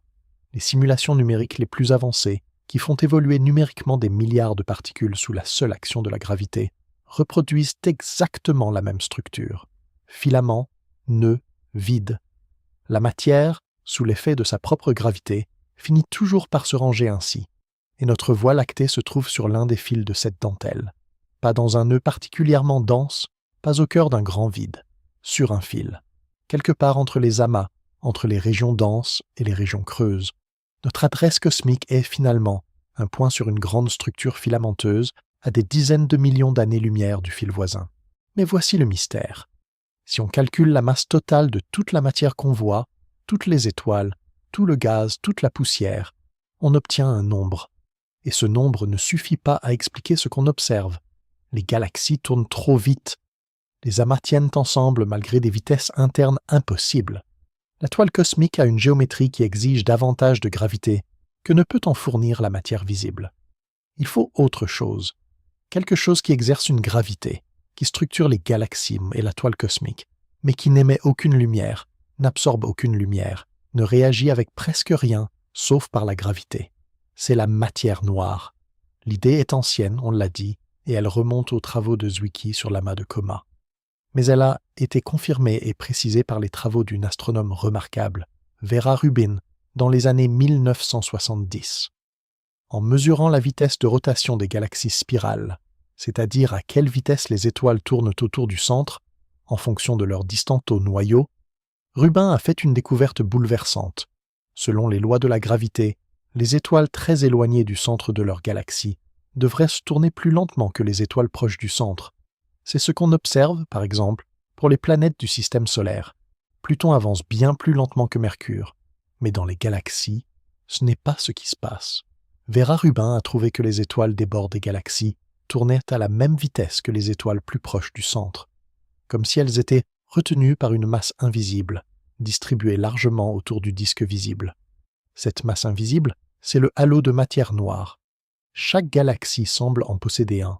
C'est un grand cocon sphérique qui entoure le disque, qui s'étend bien au-delà des étoiles visibles et qui contient typiquement 5 à 10 fois plus de masse que la matière ordinaire. La galaxie qu'on voit n'est donc qu'une partie du tout. Le disque lumineux flotte au cœur d'une enveloppe immense et invisible qui est, en réalité, le composant principal de l'objet. Cela vaut pour les amas, pour la toile cosmique tout entière. La matière ordinaire, les atomes, les étoiles, vous, moi, la Terre, ne représentent qu'environ 15% de la masse de l'univers. Le reste est de la matière noire, quelque chose qui forme l'échafaudage invisible sur lequel toute la matière brillante s'est déposée. Et il existe une preuve de cette matière noire qui est, peut-être, encore plus parlante que les courbes de rotation. Elle vient d'un objet remarquable. Il s'appelle l'amas de la balle, en anglais le Bullet Cluster.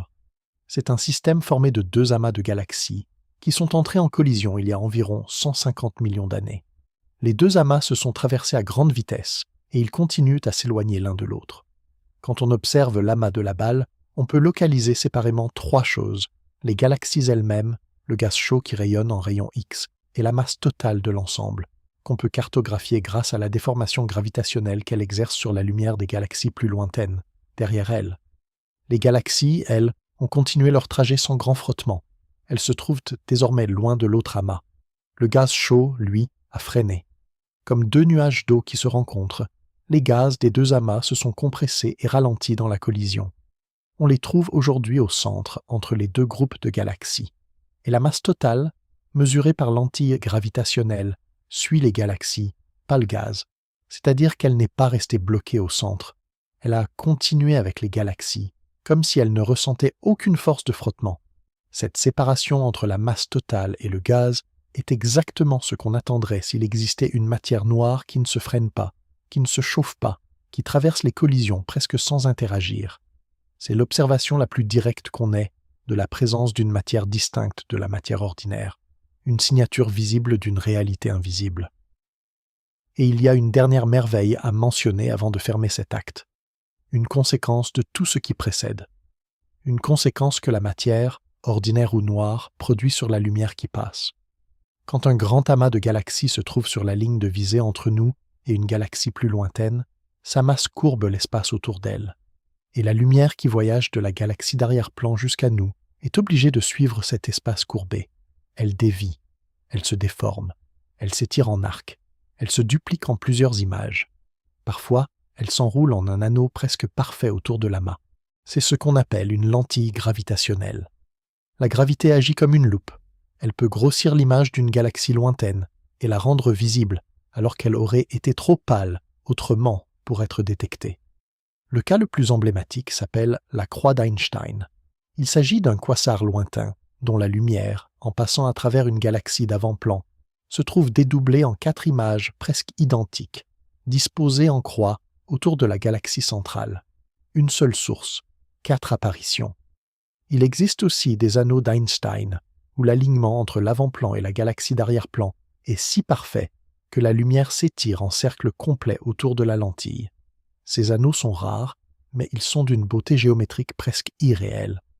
Les lentilles gravitationnelles ne sont pas des curiosités, ce sont des outils. Elles permettent de mesurer la distribution de la masse dans les amas, y compris la matière noire. Elles permettent de voir des galaxies si lointaines qu'on n'aurait pas pu les détecter autrement. Elles transforment chaque amas en un grand télescope naturel, suspendu dans le ciel, qui amplifie la lumière de l'univers profond. L'idée a été prédite par Einstein en 1915, comme une conséquence théorique de sa relativité générale. Pendant des décennies, elle est restée une curiosité abstraite. Et puis, à partir des années 1980, on s'est mis à observer ces lentilles, encore et encore. Aujourd'hui, on en connaît des milliers. C'est l'une des techniques les plus puissantes pour explorer le cosmos. La lumière, dans l'univers, ne va pas en ligne droite. Elle suit la courbure de l'espace. Et l'espace, lui, est sculpté par la masse qu'il contient. Voir loin dans l'univers, c'est aussi accepter que la ligne de visée elle-même peut être pliée par ce qu'il y a sur le chemin. Pour ce dernier acte, nous allons faire un dernier mouvement, le plus difficile peut-être, et le plus tranquille. Nous allons remonter le plus loin possible dans le temps, plus loin que les fusions, plus loin que la formation des amas, plus loin que la première étoile. Nous allons remonter jusqu'au moment où il n'y avait, dans tout le cosmos, aucune lumière du tout. Et puis, après avoir touché ce silence d'origine, nous allons revenir, doucement, vers notre propre époque, vers notre propre galaxie, vers vous, dans votre lit, qui êtes le destinataire patient de tout ce voyage. Commençons par ce qui précède les galaxies. L'univers, dans ses tout premiers instants, était infiniment chaud, infiniment dense et rempli d'un plasma uniforme. Pas d'étoiles, pas de planètes, pas de structures, juste un océan de particules en agitation dans lequel la lumière elle-même ne pouvait pas voyager loin avant d'être réabsorbée. Cette phase n'a pas duré longtemps. À l'échelle cosmique, on parle de quelques centaines de milliers d'années. Pendant cette période, l'univers s'est étendu, refroidi, et finalement atteint une température suffisamment basse pour que les électrons et les noyaux puissent s'unir en atomes neutres, surtout d'hydrogène. À ce moment-là, autour de 380 000 ans après le Big Bang, la lumière s'est trouvée libérée. Elle a pu voyager. C'est cette lumière, refroidie et étirée par 13 milliards d'années d'expansion, qui forme aujourd'hui ce qu'on appelle le fond diffus cosmologique, le plus ancien écho que nous puissions percevoir. Mais après cette libération, quelque chose d'étrange s'est passé. Une longue période de silence visuel. L'univers contenait surtout de l'hydrogène neutre, pas d'étoiles, pas de galaxies, aucune source de lumière nouvelle. La seule lumière qui existait était cet écho diffus, qui s'éloignait dans toutes les directions et qui pâlissait peu à peu à mesure que l'univers grandissait. Cette époque s'appelle joliment l'âge sombre. Il y a quelque chose de poétique dans ce nom. L'âge sombre n'est pas une période vide, c'est une période sans étoiles. Le cosmos existait, oui. La matière y dérivait, oui. La gravité y travaillait, lentement, à concentrer la matière dans certaines régions plus denses que d'autres. Mais il n'y avait personne pour éclairer la scène. Pendant des centaines de millions d'années, le grand théâtre cosmique était plongé dans une obscurité totale. Et puis, un jour qui s'étend sur des dizaines de millions d'années, mais que nous pouvons appeler un jour à l'échelle de l'univers, la lumière a recommencé. Quelque part dans une région particulièrement dense, un nuage de gaz s'est effondré sur lui-même sous l'effet de la gravité. Il s'est compressé, chauffé, jusqu'à ce qu'au cœur du nuage, la fusion nucléaire s'allume. Une étoile était née. Pas tout à fait une étoile comme on les connaît aujourd'hui. Les étoiles modernes contiennent toutes des traces d'éléments lourds, carbone, oxygène, fer, fabriqués par des générations précédentes. Mais ces premières étoiles, elles, n'avaient aucun héritage. Elles se sont formées uniquement à partir d'hydrogène et d'hélium, les seuls éléments produits dans les minutes qui ont suivi le Big Bang. On les appelle les étoiles de population 3. La numérotation est curieuse. Les étoiles les plus jeunes, comme notre Soleil, sont de population 1. Les plus anciennes que l'on observe encore dans les vieux amas globulaires sont de population 2. Et les toutes premières, qu'on n'a jamais directement observées, sont de population 3. Ces étoiles de population 3 avaient lié des propriétés extraordinaires. En l'absence d'éléments lourds, le gaz se refroidissait moins efficacement. Les nuages qui s'effondraient ne pouvaient former que des étoiles très massives, des dizaines, voire des centaines de fois la masse du Soleil. Et ces étoiles très massives ne vivaient pas longtemps, quelques millions d'années à peine. Puis elles explosaient en supernovae spectaculaires, ou s'effondraient directement en trous noirs. Mais avant de mourir, elles ont fait deux choses essentielles. Elles ont brillé. Avec une intensité énorme, Dans l'ultraviolet surtout, elles ont commencé à inonder leurs environs de lumière énergétique. Et elles ont fabriqué des éléments. Dans leur cœur, par fusion nucléaire successive, l'hydrogène est devenu hélium, puis carbone, puis oxygène, puis silicium, puis fer. Et au moment où elles ont explosé, elles ont semé ces éléments dans le gaz environnant. Pour la première fois, l'univers contenait autre chose que de l'hydrogène et de l'hélium. Il contenait du carbone, qui formera un jour des molécules vivantes. Il contenait de l'oxygène, qui formera un jour de l'eau. Il contenait du fer, qui formera un jour des cœurs de planètes, et qui circule en ce moment même dans votre sang. Tous les atomes lourds que nous portons en nous proviennent, à un moment ou un autre, de l'intérieur d'une étoile qui a explosé. Tous, sans exception. C'est l'une des plus belles certitudes de la science. Vous êtes, littéralement, fait des cendres d'étoiles mortes il y a des milliards d'années. Pendant que les premières étoiles brillaient et explosaient, leur lumière intense agissait sur le gaz environnant. Les rayons ultraviolets qu'elles émettaient avaient assez d'énergie pour casser les atomes d'hydrogène en leurs constituants, pour les ioniser à nouveau. Au début, l'effet était local. Chaque étoile, chaque petite galaxie ionisait le gaz dans une bulle autour d'elle.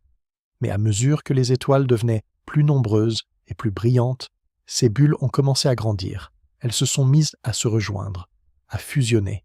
Et finalement, sur quelques centaines de millions d'années, les bulles ont rempli tout l'espace. L'hydrogène neutre, qui avait dominé l'âge sombre, a été presque entièrement reconverti en plasma ionisé. Cette transition est appelée la réionisation. C'est l'aube cosmique. Le moment où le cosmos est redevenu transparent à la lumière ultraviolette, où le brouillard d'hydrogène s'est dissipé, et où la lumière des galaxies pouvait enfin circuler sur de grandes distances sans être absorbée. L'aube. Pas une aube qu'on aurait pu voir depuis une planète, parce qu'aucune planète comme la Terre n'existait encore. Mais une aube structurelle, un changement de phase. L'univers devient un endroit où l'on peut voir loin. C'est cette aube que les grands télescopes modernes essaient de capter. Ils essaient de voir, à travers les voiles de gaz et de poussière, les premières étoiles et les premières galaxies. Ils essaient de remonter aussi près que possible de cette frontière où la lumière est née. Et grâce au télescope James Webb, ils y arrivent de mieux en mieux. Le télescope James Webb a été lancé en décembre 2021 et a commencé ses observations scientifiques en juillet 2022. Depuis, il n'a pas cessé de battre des records. Il a vu des galaxies plus lointaines, plus jeunes, plus pures qu'aucun télescope avant lui. Au moment où ce script est écrit, la galaxie la plus lointaine qu'on ait pu confirmer s'appelle MOM-Z14. Le nom est un peu technique. Le préfixe vient d'un programme d'observation et le nombre indique son décalage vers le rouge. Ici, 14,44. Cela correspond à une époque où l'univers n'avait que 280 millions d'années, 2% de son âge actuel. MOM-Z14 est compacte, environ 1% de la taille de la Voie lactée. Elle est étonnamment lumineuse pour sa taille. Sa lumière, partie il y a plus de 13 milliards d'années dans un domaine ultraviolet, s'est étirée pendant tout ce temps et arrive aujourd'hui à nos télescopes en infrarouge proche, à une longueur d'onde environ 15 fois plus grande qu'à l'origine. Ce record sera probablement battu. Il sera battu par d'autres observations du James Webb ou par les futurs télescopes encore à venir. C'est presque la nature de l'astronomie. Aucun record de distance ne dure très longtemps. Mais peu importe. Ce que MOM-Z14 nous dit, c'est qu'à une époque où l'univers commençait à peine à dissiper ses voiles, des galaxies brillantes existèrent déjà. Et c'est là que le télescope Webb a apporté une vraie surprise. Avant son lancement, les modèles prévoyaient quelque chose comme un univers très jeune, où les galaxies seraient peu nombreuses, petites, faiblement lumineuses, en train à peine de s'assembler. C'était cohérent avec ce qu'on savait. Les galaxies, pensait-on, devaient mettre du temps à grandir. Or, dès ses premières observations, le James Webb a trouvé beaucoup plus de galaxies brillantes que prévu, et beaucoup plus tôt. Non pas une ou deux, mais des centaines. Des galaxies qui, à des époques où elles auraient dû être à peine en formation, paraissent déjà bien constituées, bien lumineuses, parfois étonnamment massives. Cette découverte a posé un problème intéressant. Un de ces problèmes que les scientifiques aiment vraiment, parce qu'ils signalent que nos idées sont incomplètes. Comment ces galaxies ont-elles pu se former si vite? Plusieurs hypothèses circulent. Peut-être les premières étoiles étaient-elles plus efficaces qu'on ne le croyait, à transformer le gaz en lumière. Peut-être les galaxies primitives étaient-elles plus compactes, ce qui les fait paraître plus brillantes. Peut-être les processus de formation suivaient des chemins qu'on n'avait pas anticipés. La discussion continue. Les modèles théoriques s'ajustent. De nouvelles observations arrivent. C'est de la science vivante en cours de fabrication, et c'est l'un des aspects les plus émouvants de regarder le ciel à notre époque. Les premières découvertes ne nous montrent pas un univers qui colle parfaitement à ce qu'on attendait. Elles nous montrent un univers qui surprend encore, qui a encore des surprises à nous offrir. Revenons un instant en arrière, pas en distance, en réflexion. Toute cette histoire, depuis les étoiles de population 3 jusqu'aux galaxies modernes, est aussi notre histoire à nous. Pas notre histoire au sens narratif, nous n'étions pas là, mais au sens matériel, au sens des éléments dont nous sommes faits. Pensez-y, simplement. L'hydrogène de l'eau dans votre corps a été produit dans les minutes qui ont suivi le Big Bang, c'est-à-dire qu'il a presque l'âge de l'univers lui-même. Chaque molécule d'eau dans votre corps contient 2 atomes d'hydrogène vieux de plus de 13 milliards d'années. Mais le reste, le carbone de vos cellules, l'oxygène que vous respirez, le fer de votre sang, le calcium de vos os, le phosphore de votre ADN, tout cela a été fabriqué dans des étoiles, dans la fournaise nucléaire de leur cœur ou dans les explosions cataclysmiques qui ont marqué leur fin. Et puis, ces éléments ont été dispersés dans le gaz interstellaire, mélangés, recyclés, intégrés à de nouveaux nuages qui ont à leur tour formé de nouvelles étoiles, qui ont à leur tour explosé, et ainsi de suite, pendant des milliards d'années. Quand notre Soleil et notre Terre se sont formés, il y a environ 4 milliards et demi d'années, ils l'ont fait à partir d'un nuage de gaz et de poussière, déjà enrichi par d'innombrables générations stellaires précédentes. Tous les atomes lourds qui nous composent étaient déjà là, dans ce nuage, attendant de devenir une planète, puis une biosphère, puis vous. Vous êtes, en un sens littéral, un héritage du cosmos. Votre corps est un point de rassemblement temporaire pour des atomes qui ont parcouru des milliards d'années, traversé des étoiles, explosé dans le vide, dérivé dans le gaz interstellaire, avant de finir par se retrouver, ce soir, dans un lit, en train d'écouter cette voix. Cela n'a rien de spectaculaire. Cela ne demande pas qu'on s'extasie, mais c'est vrai. Et c'est peut-être l'une des choses les plus douces que l'on puisse se rappeler avant de s'endormir. Maintenant, prenons un peu de recul, une dernière fois. Notre Voie lactée, que nous avons croisée tout au long de ce voyage, n'est pas une galaxie spéciale. Elle n'est pas particulièrement grande. Elle n'est pas particulièrement petite. Elle n'est pas dans une position privilégiée de l'univers. Elle est sur un fil de la toile cosmique, comme des milliards d'autres galaxies. Elle a une histoire, oui, mais cette histoire ressemble à celle de nombreuses autres spirales que nous avons observées de loin. Cette absence de privilège a quelque chose de rassurant. Elle veut dire que les histoires des galaxies lointaines sont aussi notre histoire. Que ce que nous voyons, en remontant dans le passé cosmique, ce sont des étapes que la Voie lactée elle-même a probablement traversées. Sa propre jeunesse, son propre midi cosmique, ses propres rencontres. Quand nous regardons une galaxie spirale jeune, à 6 ou 7 milliards d'années-lumière, nous regardons quelque chose qui ressemble à ce que la Voie lactée était il y a 6 ou 7 milliards d'années. Pas exactement, mais analogiquement. Le principe est juste. Étudier les galaxies lointaines, c'est étudier notre propre passé en miroir. Et cela vaut dans l'autre sens aussi. Si, quelque part à 13 milliards d'années-lumière de nous, il existe une civilisation qui pointe son télescope dans notre direction, elle ne verra pas la Voie lactée d'aujourd'hui. Elle verra la lumière qu'a émise notre région de l'univers il y a 13 milliards d'années, c'est-à-dire avant que la Voie lactée ne soit pleinement formée, avant le système solaire, avant nous. Pour cette civilisation lointaine, nous serions encore dans le futur. Nous existerions, mais notre lumière n'aurait pas encore eu le temps de leur arriver. Cette pensée est étrange, et elle vaut la peine qu'on s'y attarde un instant. Le ciel est un miroir décalé dans le temps. Quand vous regardez loin, vous regardez tôt. Quand un autre regarde votre direction, depuis loin, il regarde aussi tôt, c'est-à-dire qu'il vous regarde dans le passé. Personne, dans l'univers, ne voit personne au présent. Tout ce que nous voyons des autres galaxies, ce sont leurs versions passées. Tout ce que les autres pourraient voir de nous, ce seraient nos versions passées. Nous ne nous croisons que dans le souvenir lumineux, jamais dans le maintenant. et c'est la condition de l'univers. Aucune information ne peut voyager plus vite que la lumière. La distance crée du retard. Le retard crée de la mémoire. La mémoire est ce que la lumière transporte. Quelque part dans une galaxie qu'on n'a peut-être pas encore identifiée, il y a peut-être un être qui regarde, en ce moment précis, un ciel rempli d'objets dont il ne peut connaître que le passé. Comme nous. Exactement comme nous. Cette idée, à mesure qu'on la laisse infuser, devient calme. Plus on y pense, plus elle s'apaise. L'univers est une grande communauté d'observateurs qui ne se voient passer pas en direct. Personne n'est privilégié. Personne n'est en avance. Chacun voit son environnement à travers le délai de la lumière.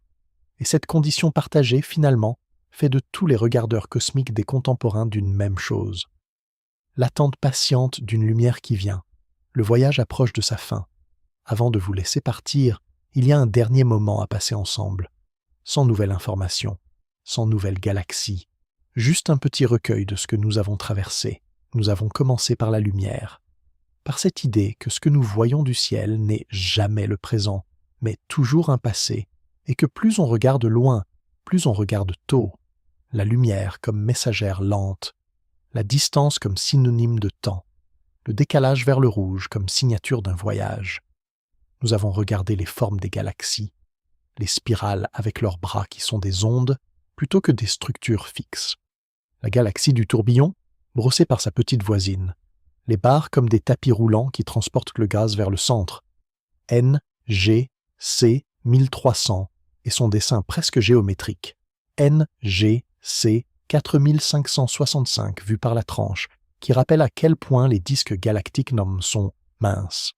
Les elliptiques, calmes et dorés, comme des villes après le festival. I, C, 1101, démesurément grandes, les lenticulaires en transition, les irrégulières qui ressemblent à des taches, les nuages de Magellan, nos compagnons du Sud, les galaxies à faible brillance de surface, presque transparentes, les galaxies ultra-diffuses, parfois sans presque aucune matière noire, parfois faites surtout d'elles. Nous avons regardé les vies stellaires, les nuages moléculaires comme berceaux, la fabrication d'étoiles comme un processus qui exige du froid, paradoxalement, pour que la chaleur naisse. M82, la galaxie du cigare, en pleine flambée à cause d'une vieille rencontre. Le midi cosmique, ce sommet d'activité stellaire d'il y a 10 milliards d'années. Les rétroactions qui freinent les galaxies trop actives. Les galaxies éteintes, rouges et calmes, qui continuent à grandir en avalant leurs voisines. Les noyaux actifs, les quasars comme 3C 273 qui éclipsent leur propre galaxie. M87 et son jet est la première image directe d'un trou noir. Nous avons regardé les rencontres, les galaxies qui se traversent sans que leurs étoiles ne se touchent, les forces de marée qui étirent les disques en queue, les antennes en train de fusionner depuis 600 millions d'années. La roue de chariot, marquée d'un anneau par un coup de poing cosmique. Les anneaux polaires, dont la géométrie ne s'invente pas. Les courants stellaires qui enrubannent la Voie lactée. Le rendez-vous avec Andromède, dans 4 milliards d'années, sans alarme. Nous avons regardé l'architecture cosmique. Le groupe local, l'amas de la Vierge, Coma, le grand attracteur, l'Aniakea, les vides comme le Bouvier, la toile cosmique avec ses filaments et ses nœuds, la matière noire comme échafaudage invisible, l'amas de la balle qui emporte la signature, les lentilles gravitationnelles, la croix d'Einstein, les anneaux d'Einstein. Et finalement, nous avons regardé les origines. L'âge sombre, ces centaines de millions d'années sans étoiles, l'allumage des premières étoiles de population 3, la fabrication des éléments, la rayonisation. MOM-Z14, vu à 280 millions d'années après le Big Bang. La surprise des galaxies trop nombreuses, trop tôt, et les éléments qui composent votre corps, fabriqués dans des étoiles qui ont vécu et qui sont mortes pour que vous puissiez exister un soir, à respirer doucement, en écoutant cette voix. Tout cela, vous n'avez pas besoin de le retenir. Si quelques images sont restées, tant mieux. Si tout s'est dissous, c'est très bien aussi. Le but de cette nuit n'était pas que vous appreniez l'astronomie. Le but, c'était que vous puissiez vous reposer. Que la voix vous accompagne assez longtemps et assez doucement pour que le sommeil vous trouve sans effort. Si vous êtes encore éveillé, Prenez un instant pour sentir le poids du corps à nouveau, les épaules qui ont peut-être dérivé un peu vers le bas pendant l'écoute, la mâchoire qui s'est peut-être desserrée sans que vous y pensiez, les paupières qui sont peut-être déjà presque fermées ou complètement. Vous pouvez les laisser fermer. La respiration peut continuer à ralentir. L'air peut entrer plus discrètement. L'air peut sortir plus longuement. Rien à régler. Rien à compter. Le corps sait. Pendant que vous glissez, sachez seulement ceci. Dehors, au-dessus de votre toit, à des distances que les mots ne décrivent pas vraiment, des galaxies tournent. Elles ont tourné pendant la dernière heure, pendant que vous écoutiez. Elles tourneront pendant la prochaine, que vous dormiez ou non. Elles tourneront pendant vos rêves. Elles tourneront pendant que vous vous réveillerez, demain, et pendant que vous oublierez la plupart des choses que vous avez entendues ce soir. Elles font cela sans avoir besoin d'être regardées. Elles ne vous attendent pas. Elles ne vous demandent rien. Elles existent à leur rythme, un rythme si lent, si calme, si patient, que vous, qui êtes un tout petit être de chair sur une toute petite planète, vous pouvez vous endormir sans inquiétude. Le ciel s'occupera du ciel. Vous pouvez vous occuper de vous, en relâchant tout, en lâchant le fil, en laissant venir le sommeil. Si une dernière image doit rester, qu'elle soit douce, qu'elle soit par exemple celle d'une galaxie spirale lointaine, vue de face, avec ses bras qui s'enroulent lentement, paisiblement, dans le noir. Cette galaxie est probablement réelle. Elle existe peut-être en ce moment. Sa lumière voyage déjà vers nous. Et bien plus tard, dans un futur que vous ne verrez pas, quelqu'un, peut-être, lèvera les yeux et l'apercevra dans un télescope et se demandera ce qu'elle racontait de plus profond. Mais ce soir, c'est elle qui vous tient compagnie. Elle et toutes ses sœurs qui peuplent en silence l'univers entier. Bonne nuit, dormez bien. Et si vous êtes encore là, dans un instant, une autre vidéo prendra peut-être le relais, pour vous porter encore un peu plus loin dans le repos. Sinon, simplement, doucement, laissez-vous partir. À bientôt, voyageurs.